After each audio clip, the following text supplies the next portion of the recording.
Reinvention, man, what a big word. And when I found out that this was the topic for this month, I was just thinking, gosh, how many of us are in this life stage, in this phase, this season of life where we're wondering, what does it look like to reinvent? And more importantly, am I in need for one? And as I was preparing for today, I always just love to look up what is the definition. And reinvent literally means to change the way that you behave and the things that you do so that people think of you as a different person. And I love Merriam-Webster, but I also wanted to push back on that thought and to really challenge ourselves about what do we think about ourselves? It's not necessarily what do people think about us, but how can we think about ourselves in a different way? And I found this amazing article about reinvention by someone named Karen Merrick. And it says, here's the thing about reinvention. And I want for you to listen to this before we dive on in. Some believe that it is tossing out the old or your previous roles and experiences or even work identity and exchanging it for something completely new. But that simply is not true. And this is why this is good news. The best power of a reinvention lies in leveraging every single thing you have ever done. We're talking the good, the bad, the ugly, the successes, the failures. Reinvention literally taps into the very real and often underappreciated or unarticulated skills, insights, and expertise that you have gained along the way. So it's not necessarily about creating a whole new you. It's about leaning on everything that you've ever been through, everything that life has taught you, and moving forward. And I recently shared this idea as a recent mother. Again, there's this whole theology around bouncing back for moms. I hate the terminology, because once you become a mother or once you birth a child, there's really no going backwards, right? We want to focus on moving forwards. And so this topic is so on point with where I'm feeling in my life, where we don't necessarily have to discount or discredit or disassociate from everything that we've learned or been through. This is our opportunity and our invitation to use all of those things for good as we figure out who we want to become. So real quick, I was recently at this dinner. It was a little mastermind dinner. If you don't know what a mastermind is, it's basically just a meeting of minds where everyone comes together collectively to help each other out. And I have not been in many rooms like that in the past 2 years, as you can imagine. And so it really felt like just this beautiful experience to be seated around people who are passionate, excited about what they were doing. And I noticed this trend within the room that as we went around the room, everyone was introducing themselves, and there was a lot of couples there, a lot of spouse pairs.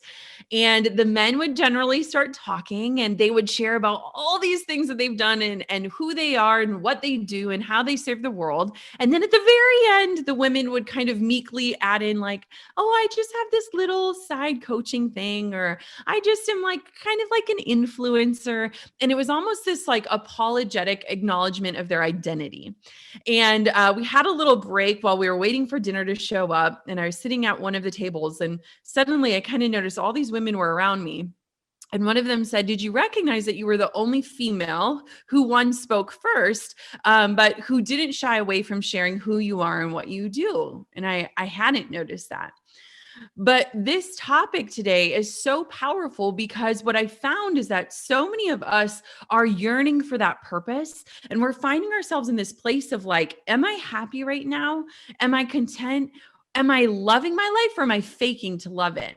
And so I just think it's this beautiful reminder that like wherever you find yourself today, there is always this invitation for you to change the way you show up, but also to re-identify.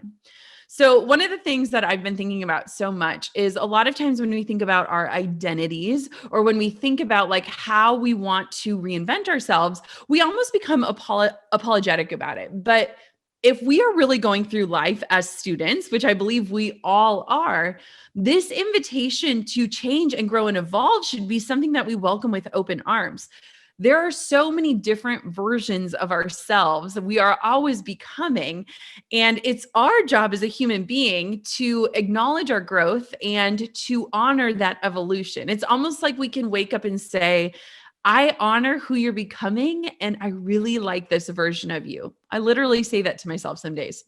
So, one of the things that I think is really fascinating is this idea of identity foreclosure. So, I had a guest on my podcast and we talked about this. And essentially, what identity foreclosure is that a lot of times we stay in things too long that we know are not maybe the right fit or are no longer serving us because we feel like we've already invested time. Have you ever felt that way where maybe you started a degree and all of a sudden you realize, wait, this isn't what I wanted, but I'm already 2 years in and it would be a shame to throw that away? Or maybe you're in a relationship and you have this feeling that this relationship isn't the best fit for you, but that you need to move on, and you're not necessarily honoring that intuition because you're worried that, oh my gosh, I'm going to have to start all over again, or I wasted so much time.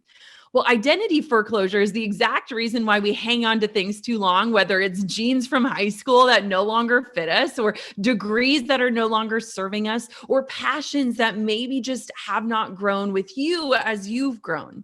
And so identity foreclosure is something that we really need to evaluate in ourselves. And a lot of times identity foreclosure, in my opinion, is coupled with ego.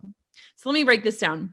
I think that our society is really focused and fixated on titles, accolades, and awards. It's things that honor our success, but it's only honored in a way that other people can understand.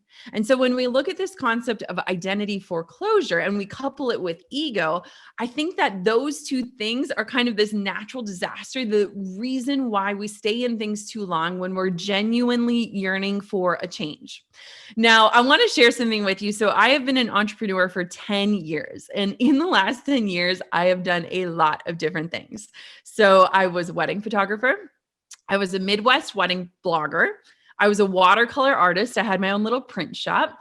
I started this podcast. I became a public speaker. I created online courses. I did online coaching. I've hosted masterminds. I've done all of these things. And most recently, I added the title author to all of the different things I've done. Now, I have really struggled in times where there are these transitions happening and I cannot communicate exactly what I do or how I show up and how I serve the world. But someone recently asked me, they were like, how are you able to pivot so many different times and find success in so many different places in a 10-year time span? I mean, that's a lot of things that I've done. And the reality is that my identity is not found in my output. My identity is found in who I am. And when we as human beings connect on this human level, it invites us to change and evolve in a way that people will support you as you grow. There's this meme that I just love whenever I see it. And it's like, notice who is watching you and says like, I like this version of you too. Those are the people that you want in your life. And so when we think about this evolution, and if we're in this season of like, I really want to reinvent myself, we need to let go of the ego of titles and things that will express our success. And we need to get back to, what do our values tell us success will not just look like in our lives, but that success will feel like in our lives. One of the things that I was talking to my team about when I started thinking about relationships is, as we are transitioning kind of into this new world and into this kind of new way of living, I don't know about you, and I'd be curious if you comment or raise your hand, or I know you're watching in many different places, but are you feeling any anxiety about kind of getting back out into the world and kind of exploring relationships back on a face-to-face basis? Because over the past year, a lot of our relationships have gone digital. And I was doing a little bit of research because there was this common thread on my team, which is a team of women. And we were saying that a lot of times we feel like we're lacking a level of closeness in relationships. Like we don't have a lot of close friends.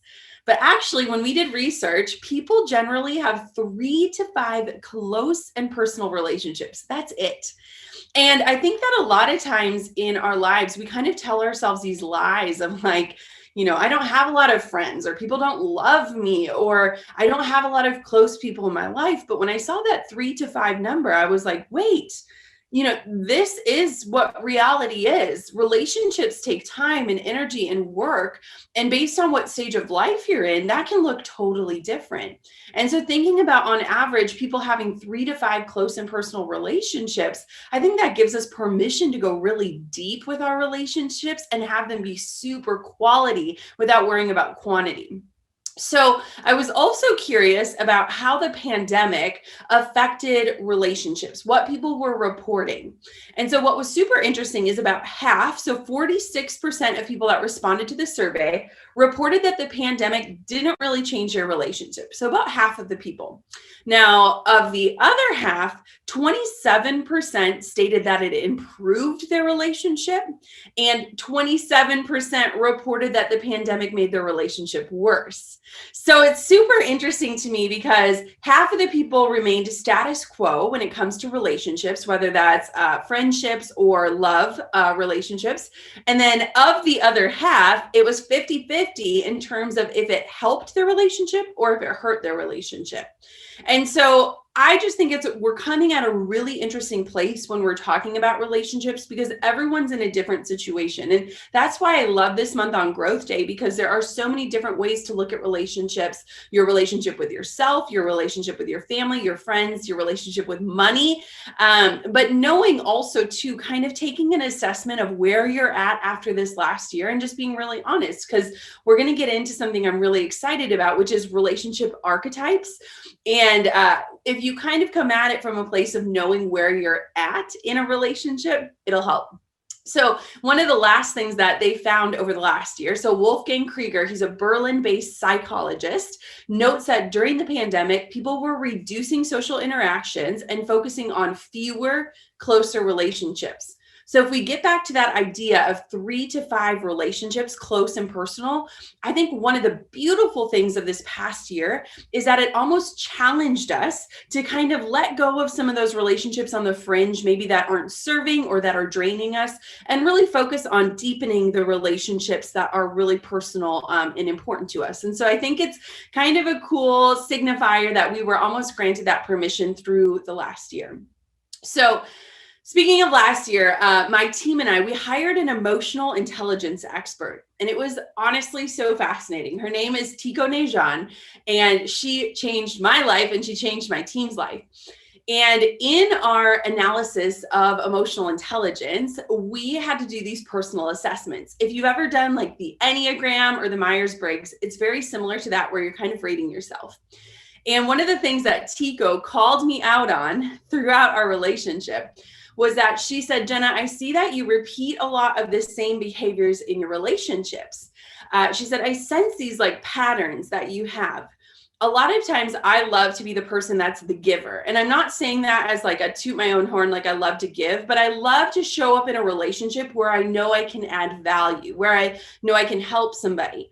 And when she called me out on that, she was like, my challenge for you is to like ask for help and not promise anything in return. I'm so bad at that. Like, I hate inconveniencing other people. I hate asking for anything. And she was like, you need to start flexing that muscle, getting better at that. And so Tico started challenging me to like work on relationships that I wasn't always the one giving or always the one making sure that someone was taken care of. And it honestly was a huge challenge for me.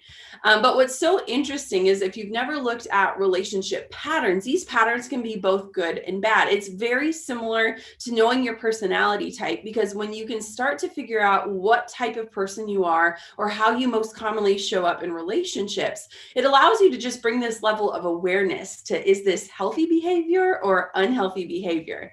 And our relationships patterns dictate 3 basic things.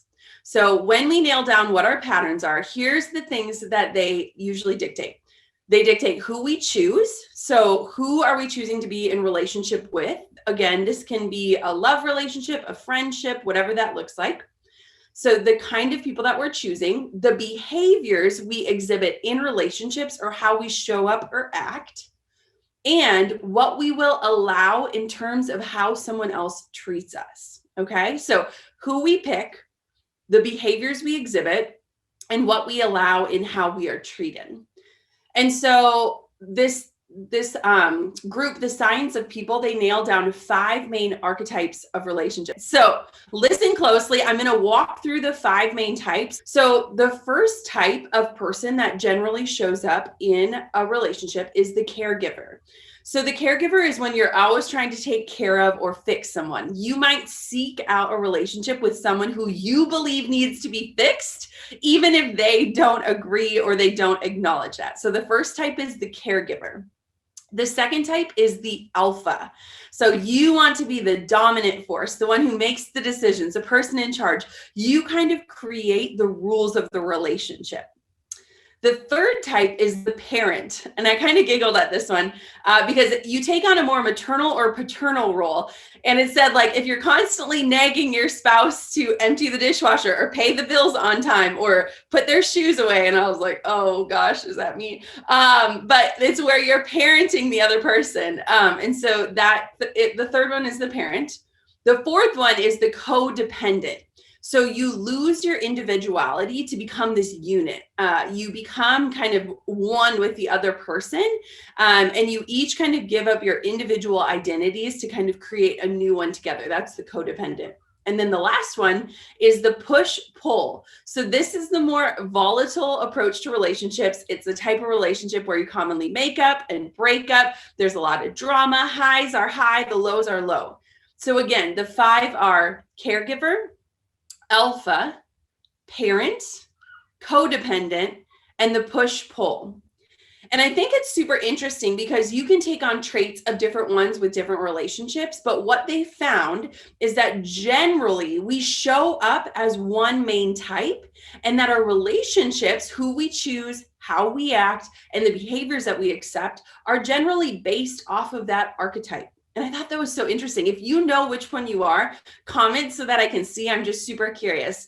So when Tico, our emotional intelligence expert, called me out, I recognized I'm generally the caregiver, the person who loves to help and fix and come in and make things better. But I realized that, like, I need to kind of back off of that a little bit and also ask for care to be delivered back without strings attached. That's what a relationship is, right? It's not one-sided.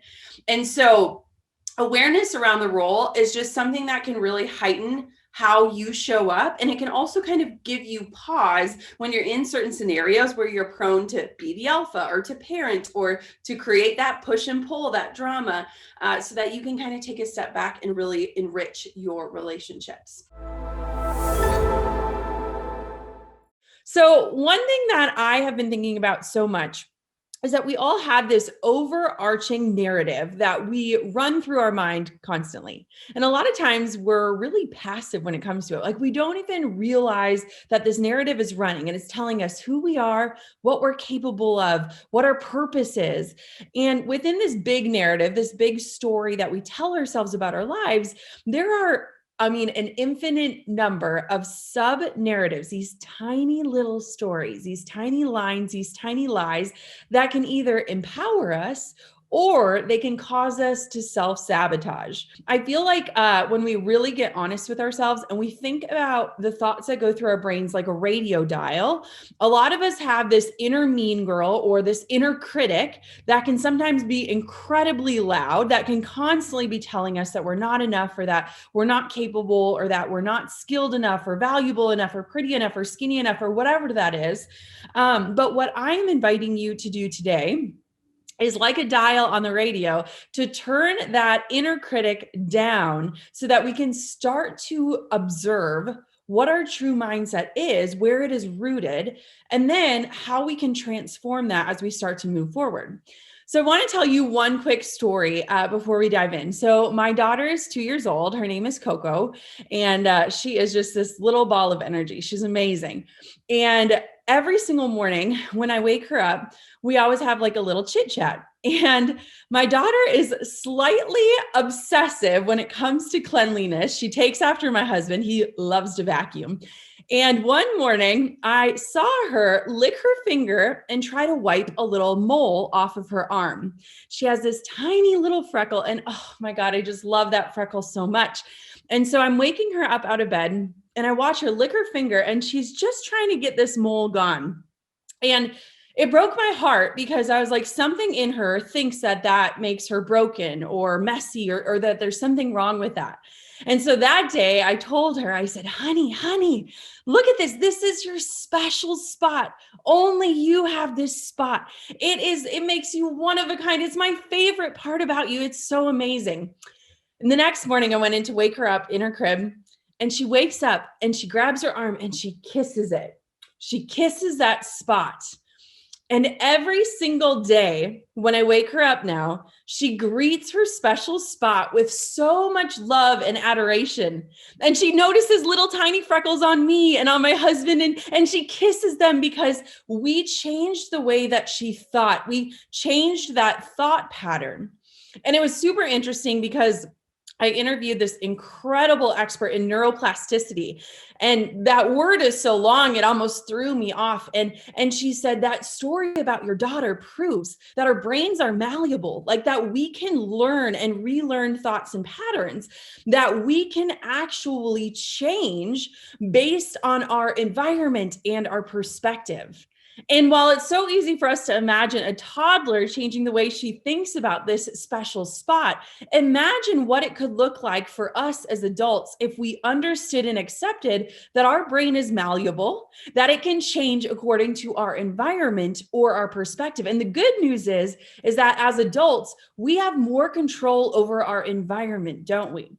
So environmentally, we're receiving input or feedback from 5 to 10 people daily, which leads us to cultivating similar mindsets and belief patterns. And what we need to know about belief patterns is that both positive and negative ones can become our perspective. So I hope that illustration kind of helps set us off as we start to kind of dig in to reframing the narrative. I got so many takeaways from all of the other speakers, and I learned so much, but I want to dig a little bit deeper into the stories that we tell ourselves. Because I think that a lot of times for me personally, and this is why I think I admire you so deeply, is that I avoided mindset work for so long. I avoided it until there was no more avoiding it possible. Because for me, I knew that I could adopt all the systems and strategies and principles and become this entrepreneur. But you hit a point in life where if you don't start unpacking the stories you're telling yourself, if you don't start getting really honest about the lies you're telling yourself or where your beliefs are really grounded in, you are going to max out and hit a limit that may be real or maybe just make believe. And I avoided mindset work for so long because I recognized that it would require for me to really trace back my beliefs and maybe unpack some of the harder times in life or the tragedies we've faced. And I know that all of us as a collective human race have all been through something challenging or hard. And so I just want to commend you. I think you are like 10 steps ahead of where I was until I was forced to really say, wait, the strategies and blueprints can get me so far, but until I fix my mind and my thoughts, I'm actually not going to move forward. So has anyone ever joined the app Headspace? It's a meditation app. I am terrible at meditating. I'm so inspired by the leaders who are like, I meditate for an hour a day. I'm so inspired by that. It's not for me. So the app Headspace is kind of like meditating for dummies, and I need it. It's like meditating for busy minds.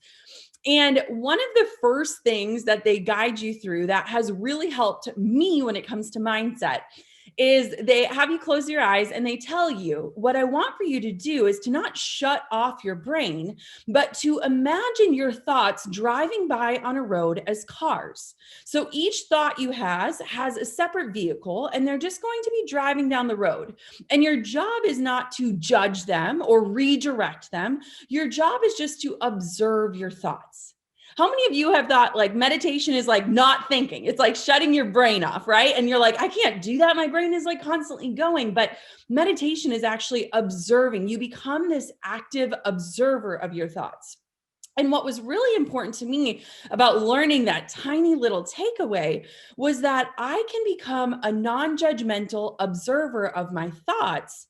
And then I can start to connect the dots to figure out, are these thoughts rooted in feelings? Are they rooted in emotions? Or are they rooted in truth?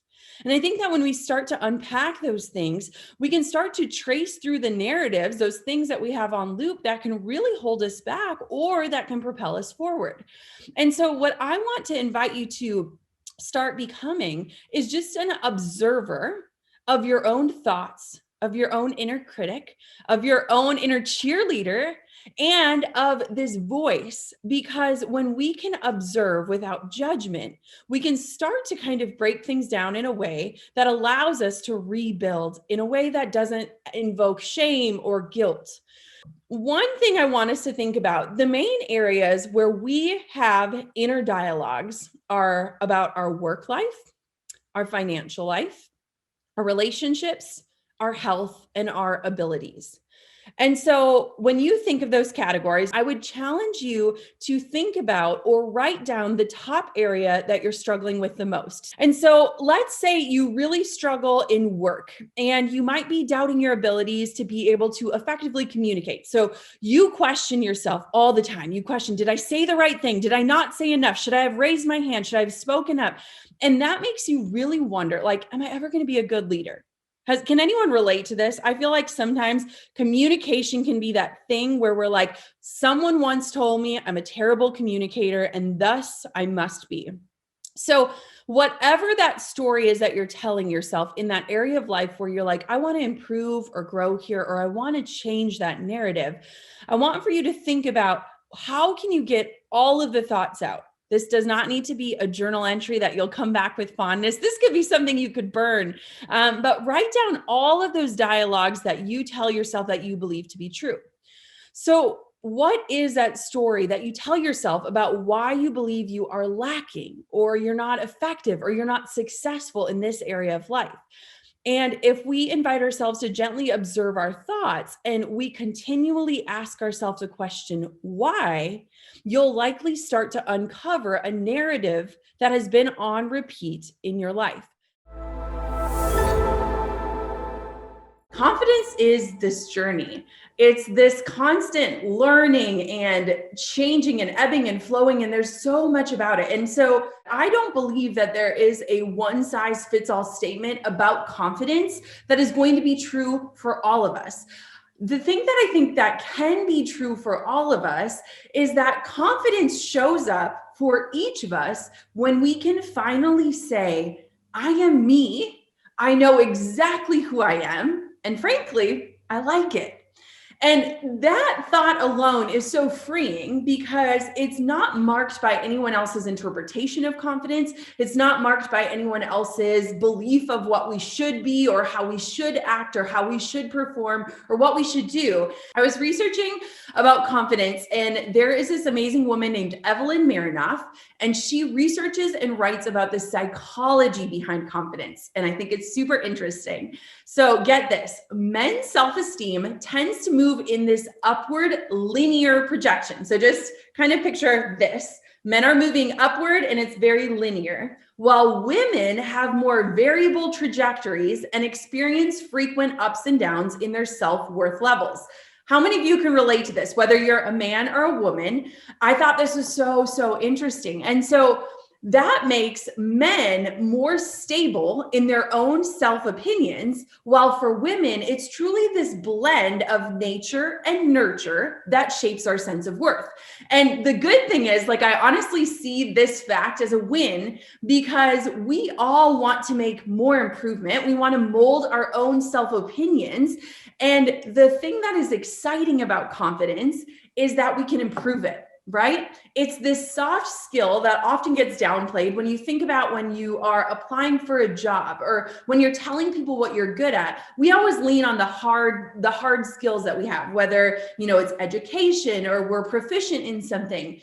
And confidence is this soft skill that often flies under the radar, but I believe that confidence can change every facet of our life. And it's good because we can improve it. There are studies that have shown that. And so there's so many different factors that can really influence our confidence level, and our unique environments and our histories, specifically our upbringing, where we grew up, our parental care, our quality of education, have this large impact on shaping our levels of confidence. So one other study found that later in life, nature's effect was 40% and 60% was about nurture. And I think about this a lot as a mother because I think about how I'm bringing up my daughter and how I want to instill confidence in her, and how what I do as a mother, how I instill that confidence is going to attribute for about 40% of what she believes to be true about herself and for herself. But it also gives a lot of hope because that leaves room for 60% of our confidence levels to be nurtured. I believe that confidence shows up in 3 different ways in our lives. Confidence shows up in who we are. So my grandmother, I talked to her yesterday on the phone, and she is struggling with memory loss, but she still has these very vivid memories from my childhood. And every time I talk to my grandma, she always tells this same story. And I was 5 years old. I was laying in bed with her, and she looked at me, and I had my hands like this on my face. And my grandma said, "Jenna, what makes you so beautiful?" And I looked at her, I didn't even pause. And I said, "Well, that's just how God made me." And my grandma tells me this story every single time I talk to her. And I hear this story over and over again. And it reminds me of that childlike confidence that I had at this young age because I knew who I was. And I also knew who created me. And no matter what you believe, I think that there's something so powerful in feeling connected that we were made in some sort of vision. So first, I believe that confidence shows up in who we are. It's that innate, ingrained confidence that we just carry naturally. And those are likely the things that we have had confidence in since we were a child. So the first one is confidence in who we are, but the second one is confidence in what we know. So when I became a mother 2 years ago, I remember leaving the hospital and thinking to myself, I can't believe they're just letting me walk out the doors with this child. Has anyone felt like that? Like, you're like, where is the college degree that tells me I'm equipped to care for another human being? And it's funny because now 2 years into the game, I find myself feeling like an expert in the experience I've lived and being able to contribute to other people who are experiencing things that I once experienced and had questions on. And so number 2 is confidence in what we know. And confidence is formed in so many different ways in our life. We are constantly students of life, and there is no other community I'd rather be a part of because you guys see how important it is to be a student, to continue growing through life, and I'm right there with you. And so sometimes the lessons are the things that we learn in formal classrooms with the fluorescent lights, but sometimes, and most of the time, the lessons are the things that life has taught us. When we soak in what we consume, we start to grow a level of confidence in what we know. And I want for you to really think about this one because a lot of times we lean on more of the formal education, but I want to think about the things that life has taught you, the lessons that life has shown you, the things that you found yourself researching in forums at 3 a.m. because you need answers, because you likely know a lot more than you give yourself credit for. And in that knowing, you get to show up with more confidence. Now, number 3 is confidence in how we can impact. This leans on a statement that I like to say, which is who I am and what I do. Have you ever noticed that a lot of times when people take the stage or they're hosting a community or you land on a website even, a lot of times people will say, this is who I am, this is how I serve, or who I serve, and this is how I serve them. And I think that there's so much confidence in almost having that own mission statement for your life. And so when I look at the people who are out there who are really set on making the biggest impact, it's those who can confidently tell you, this is who I am, this is what I do, and this is how I serve the world. The deeper that we understand and feel confidence in our gifts, the greater our impact is. And I love that. So just to reiterate, the 3 things that I think can influence our confidence and that ways that confidence shows up in our lives are confidence in who we are, confidence in what we know, and confidence in how we can impact. today's training that I want to lead you through is going to be a little bit different. And I think it's because of where we find ourselves potentially in the world, but also where we might be finding ourselves in different life stages. As you know, for me, we just welcomed another baby. So I'm kind of in this cocooning stage with my family where I just kind of want to figure out our new flow. But maybe you are in a different season of life. Maybe you're going towards retirement. Maybe you're starting a new career. Maybe you're navigating family challenges. Maybe you're caring for parents or elderly. Maybe you're caring for children. I think that we all find ourselves in a unique situation. So first things first, whenever I approach a new year, there is just something so amazing to me about a fresh start. It feels like if you were on Willy Wonka and you got life's golden ticket, like Brendan talks about life's golden ticket, and you're kind of given this clean slate. And I walked into this new year as a postpartum mom, and we also got COVID. And so right away, initially going into this year, I was like, I could feel derailed within day 7 of 2022 if I allowed it. But when I was thinking about this training and thinking about how I would approach winning the new year, I really had to think about digestible chunks. I need to break things down into smaller sections for me. So if for you, when it comes to looking at this year at a glance, you're feeling overwhelmed by how we're going to tackle the next 365 days, or if at this point, 343 days, whatever we're at, if that feels overwhelming, I want to invite you into a practice that I've started doing. So for me, because of my life with my children, it's really hard for me to be able to even know what next month is going to look like, yet alone what next year will look like. And so when I started thinking about this year, the first thing that I wanted to decide on was a central theme. So how many of you guys have heard people choosing a word for their year? Now, this is a practice that a lot of people do. A lot of people show it. They share their word of the year. Maybe it's for accountability. Maybe it's just to put it out there. And for the last few years, I've chosen different words for the year. Now, it sounds like kind of a weird woo-woo type practice, but what I have found is that it almost lays a foundation for your year so that when you are setting goals or making decisions or navigating different scenarios, you can always come back to that home base. So for example, a few years ago, my word was surrender. We were in our fertility process and just trying to figure out what is this going to look like. And I needed to choose the word surrender. I needed to just surrender to what was going to be. The year after that, we successfully and thankfully had our baby girl, Coco. My word was presence. I just wanted to be where my feet were. I'm still trying to land on my word for this year, but I think it's something along the lines of intuition. I need to follow my gut, to trust my gut. So when you think about the year, I really think it is helpful to choose a theme. This is going to be your foundation. This is going to be that place where you go, is this aligned with surrendering? Is this aligned with presence? Is this respecting my goal for trusting my intuition or my gut?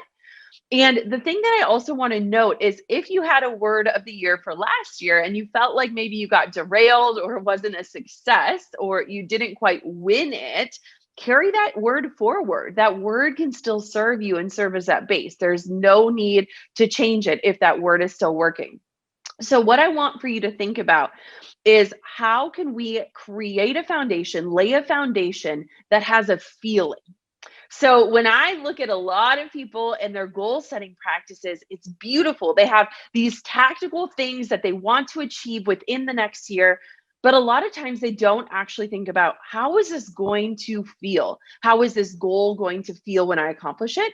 How is the pursuit of this goal going to feel? And what I found is that having that theme or that word, it gives me that feeling to really check myself and my alignment.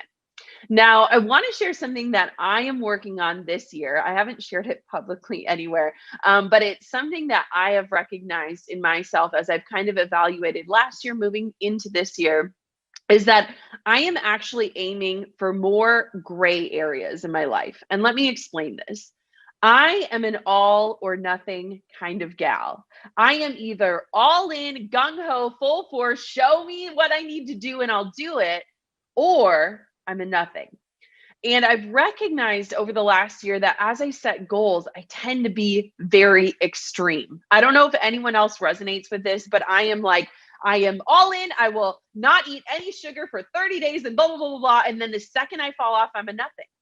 And so what I am trying for as an achiever, as someone who is striving to grow, to learn, to move, to navigate, is that I am aiming for more gray areas this year.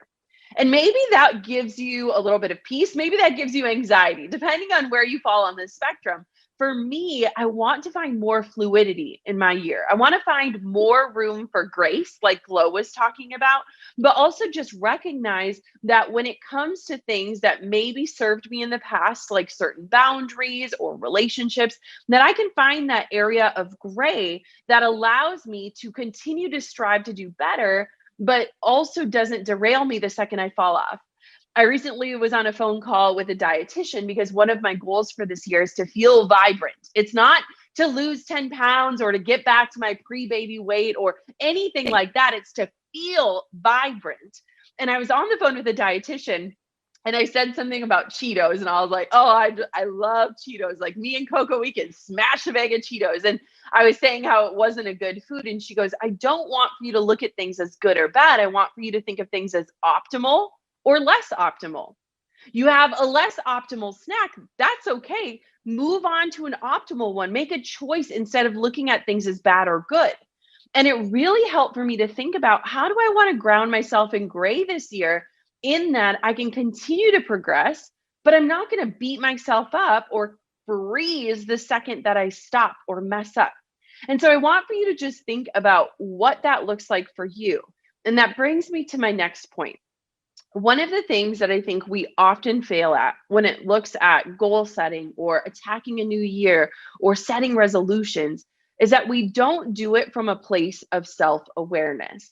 Now, I know a lot of things about you simply by you being here today, by joining this platform.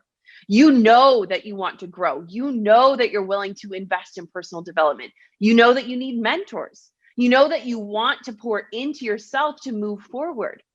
But what I have found is that when we lack self-awareness, when we lack truly knowing ourselves, we create goals that don't serve us or our lives, but we also approach them in a way that makes it nearly impossible for us to follow through.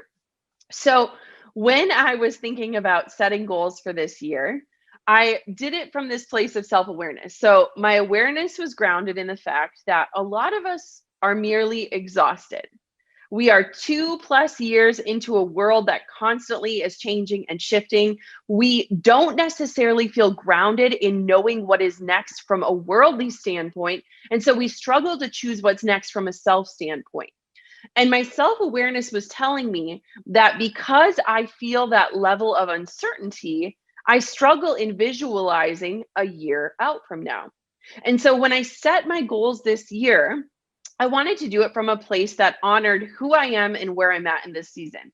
For example, BRENDON is remarkable at teaching morning routines. So good. I hear morning routines and I'm like, yes, that sounds amazing. I would love to sit down with a journal and a hot cup of tea and take in the view. But I am aware enough of the season of life that I'm in that right now I need more sleep than that morning slowdown. It's just not necessarily feasible where I'm at with 2 little kids. And so I might not be a morning routine person, but I am really good at boundaries. So when I set my goals, how can I set them in a way that honors the things that I'm good at, which are boundaries and microscopic movements forward, in honoring that like progress is progress, even if it's small. So obviously today is all about focus, flow, and productivity. How many of you feel like you are professional multitaskers? Like give you a million things and like you can manage it. The busier you are, the better you are. You're the people that can like do 5 things at once and your spouse or your partner says, were you even listening to me? And you can repeat back exactly what they were saying. And one of the things that when I was thinking about like, okay, what does the world need? Like, what do we need right now? Is that we are finishing our days, and maybe I'm speaking for myself, but tell me if you're feeling this way too, where you're finishing a day and you've worked so hard and you're exhausted and you're like, wait, what did I actually accomplish? Like, I feel like I got nothing done. I actually feel more overwhelmed after working all day than actually getting things moving forward. And when I think about this last year, especially as we approach the year mark of when the world shifted and everything changed as we knew it, I'm thinking about how so many of us are wearing so many hats. For me, I operate as a family unit. My husband and my daughter are home all the time. I have a dog under the table right now who I'm praying she doesn't bark. And we're constantly being pulled in so many directions and wearing so many different hats. And when I first became a mother, one of the biggest challenges for me was feeling like I was constantly half in on everything, whether that was work or motherhood. I would be checking emails while I was nursing my baby, or, I'd be up in the middle of the night and then I'd start thinking about work when I was holding my child. And I realized that focus is so important, not just for us to get more done, because guess what? We're not efficiency machines. Our worth is not found in our output, but to feel accomplished and to finish our days like resting our heads and saying, well done. You did something today that was awesome and you moved forward and you progressed in your life.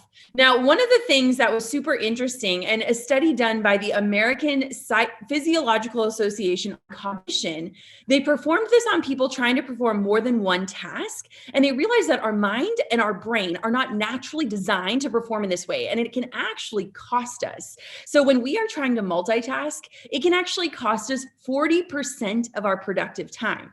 So when I became a mother and I made the decision that I wanted to nurse my daughter, and that was going to be part of my job for the next year of my life, I realized that I had these very short windows of time to work. And maybe you can relate to that, whether you're in a 9 to 5 or you're working from home or you're building up your side hustle, you get these really small windows of time where you need to move the needle forward. And so if you think about the fact that multitasking can actually take away 40% of our productive time, we've got to figure out ways that we can actually focus so that at the end of the day, we're saying, man, I got so much done today, or I feel really capable, or I'm feeling really confident that I was productive. So we first have to kind of break down some of the lies. One of the things that I always say, and it's not my own quote, it's someone else's, but it's busy is not a badge of honor. For so long, when you run into someone at the store, or if you're sitting down with a friend and you're like, how are you? And you're like, oh, I'm so busy. We started to wear that and confuse that as something to be honored, that being busy meant that we must be successful, or that we must be doing big things, or that we must have found this secret. But being busy and being productive are two entirely different things. And I really want to make sure that we establish that difference, because one, it's going to change how we show up in our own lives, but it's also going to change how we destigmatize the whole act of hustle culture and busyness. I am very focused on lifestyle in the sense of wanting to be a present mother. I want to be a great CEO. I want to be a change maker and an impact leader. But when I'm working, I want to be productive.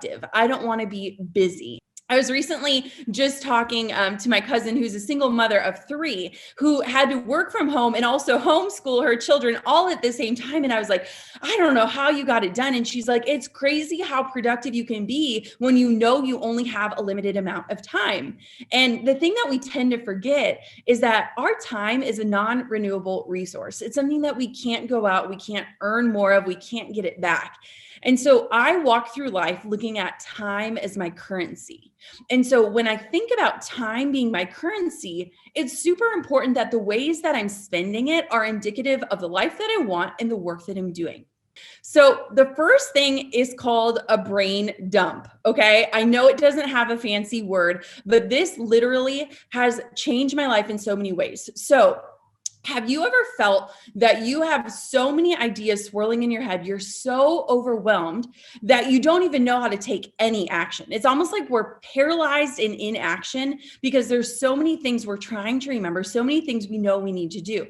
So whenever I start to feel overwhelmed, which I'm going to be honest, even this week I was feeling this way, what I did is I opened up a blank document or took out a blank piece of paper and I wrote down every thought that was in my head. I almost imagine, close my eyes and imagine the thoughts just pouring out of my head through my pen or through my keyboard. And they can be the most random thoughts. So it could be like, I need to book a pediatrician appointment for my child. I need to make sure this email gets responded to. I need to make this in my funnel, and I need to work out, like whatever it is. It's like these things that are like living in our head that are almost like bogging us down.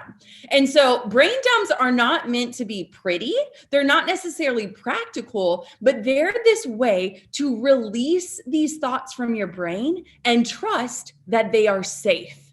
So if I ever wake up in the middle of the night and there's something on my heart, or there's something weighing on me, or there's something I'm even losing sleep over, I take the time to just really quickly write it down. I remember my grandpa always had a pad of paper by his bed, and I never understood it. And he's like, my best ideas come in the middle of the night.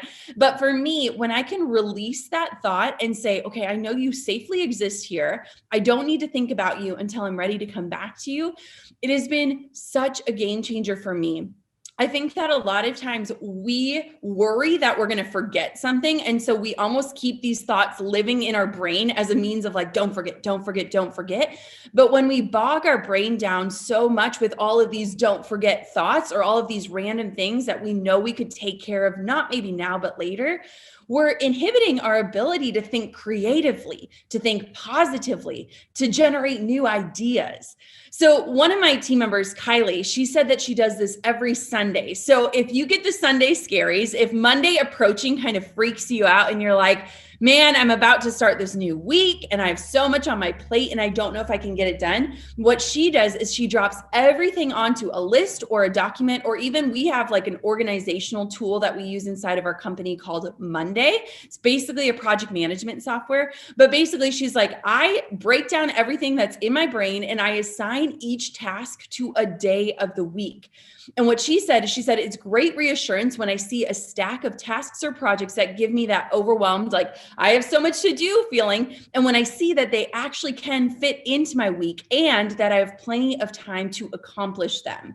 So one of the biggest things to remember is this doesn't have to be pretty. It doesn't have to be a bulleted list. It can literally be just releasing these thoughts from your mind to free up your energy and your time and your brain space to think about other things. And so brain dump is one of the best things you can do. And if you work with a team, or if you have a spouse or a partner, sharing that brain dump can sometimes help people say, wait, I can help with that. Or, oh, you're worried about that? Let me take care of that. And so it's also a gentle way to learn how to start asking for help, or to let people in when you are overwhelmed. I will share this with my husband sometimes because he is like the homemaker. He does the cooking and the cleaning. He watches our child. He's amazing. And so sometimes it's like the littlest things are driving me crazy, like sending the check out to this person or things. And he's like, I can do that for you. And so it's a great way to also learn how to ask for help, which a lot of times we're really bad at.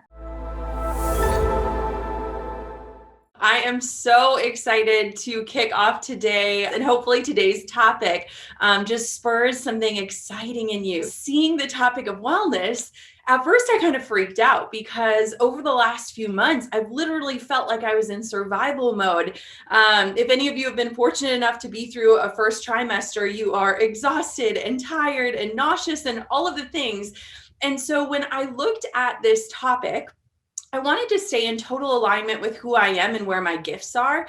And I wanted to kind of pivot it slightly. And so today what we're going to be talking about is boundaries, because boundaries are something that I am obsessed with. And the more research that I do surrounding setting boundaries when it comes to relationships and work and personal boundaries, the more that I see that it really plays a role in our health, in our relationships, in our work, in our well-being. So I wanted to kick this off with a very quick story, because maybe you are finding yourself in a similar situation. So the other day I was hanging out with my daughter, Coco, and I got a text message from one of my friends, and she's an amazing, amazing person. She's the CEO of a company. She messaged me and she said, hey, I'm launching this book. Well, could you do this interview with me? It would mean so much to me. I want you to be a part of this book launch. And I'm juggling a toddler on my hip. And I'm like, yes, I will. And I didn't give myself time to actually think, like, do I have the bandwidth for this? Is this going to work with my schedule? Is this going to not just serve her, but also serve me and where I'm at?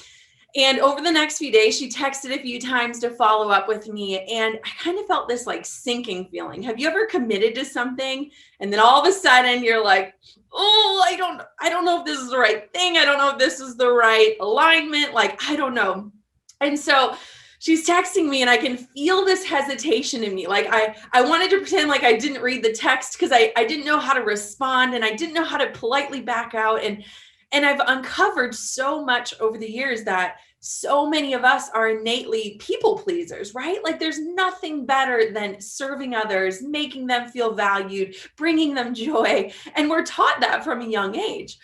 And so after a few days, she finally texted me. She said, you know what? I'm going to let you off the hook on this. You are so busy. You're growing a human. I can sense that you've got a lot on your plate. And I just want to give you the grace to step away from this. And I immediately felt this sense of relief, like, oh, thank you.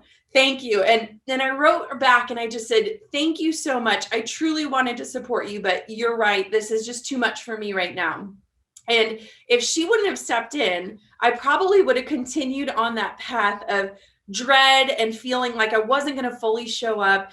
And it made me realize, okay, let's think about these boundaries and how we are setting them in place, not just in our lives, but in our work and the way that we show up.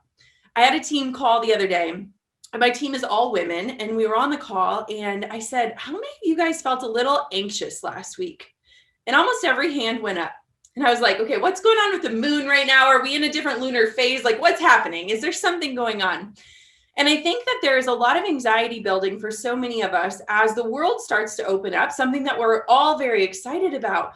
But for so many of us, myself included, I've kind of thrived in more of an isolated environment. I'm introverted. I've learned to like feel safe in my surroundings. I've relinquished a lot of the guilt that I used to hold on to for not being super social.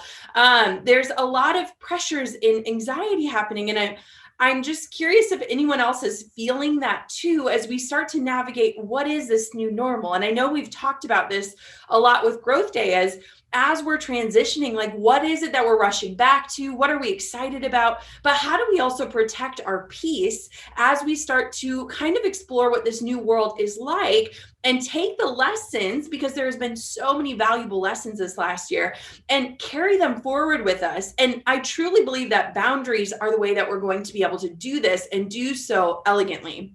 So how many of you love Brené Brown? I am obsessed with her. I think she's absolutely brilliant. And one of my favorite quotes of hers is, daring to set boundaries is about having the courage to love ourselves, even when we risk disappointing others. We can't base our own worthiness on others' approval. And this is coming from someone who spent years trying to please everyone. Only when we believe deep down that we are enough and that we can say enough. And I love that line from Brené because I think it's super powerful when we think about boundaries, because we tend to think about boundaries in the form of disappointing others or that they're going to actually disconnect us. But the truth is that a lack of boundaries is what actually disconnects us from ourselves. How many of you have ever felt just out of alignment? Like your life's compass is pointing in one direction and you're going in the exact opposite. And usually when we feel that way, we can pinpoint it to places where we have been trying to please other people. We've been adding too much to our plate, or we just haven't gotten quiet enough with ourselves to ask ourselves, what direction do I want to go in? So I was talking to my team about this because I think it's really important, one, as a leader, to understand what boundaries can look like, but two, as someone who creates a culture, which is all of you. You create a culture in your workplace, with your peers, with your mentors, with your family, to understand how setting boundaries can look and also how they can be respected. So the first thing that I think about when it comes to setting boundaries is how can we protect our best yeses and start to make no our default. So when I say this, I'm coming from a place of most of us are yes people. We want to say yes to every request, every opportunity, every chance to serve, every thing that we're needed. And we love to feel helpful. We love to make an impact. We love to show up for others. But what happens is that yes becomes our default. And so we start to overextend ourselves. How many of you have looked at your calendar and just felt dread? Like it's too full. There's too many things. I can't believe I said yes to this meeting and then baseball practice. And then I got to go here and I got to go there. When we start to protect our best yeses, like really covet them, it starts to help us make no the default.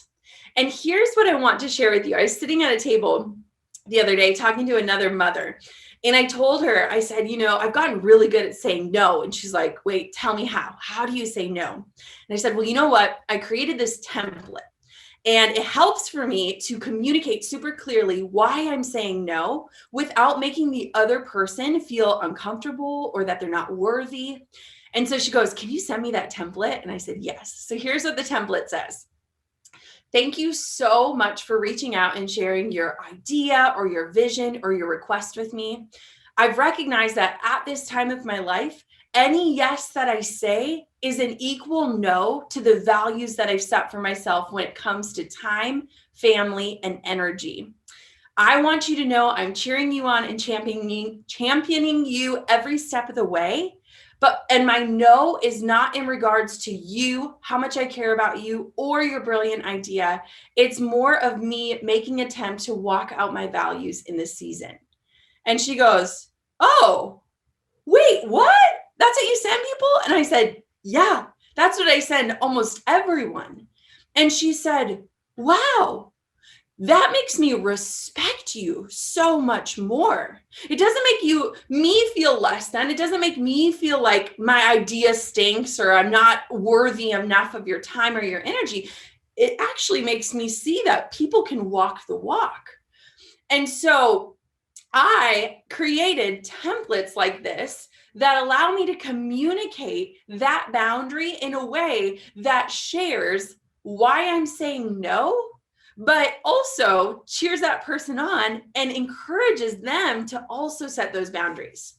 This can be your day for personal growth. This can be that day you committed to and you remember and you go, that was the day I got myself a community. I got better coaches. I committed to making my life the absolute best that I could. This is that day. Make today your growth day. Click the button on this page and sign up right now.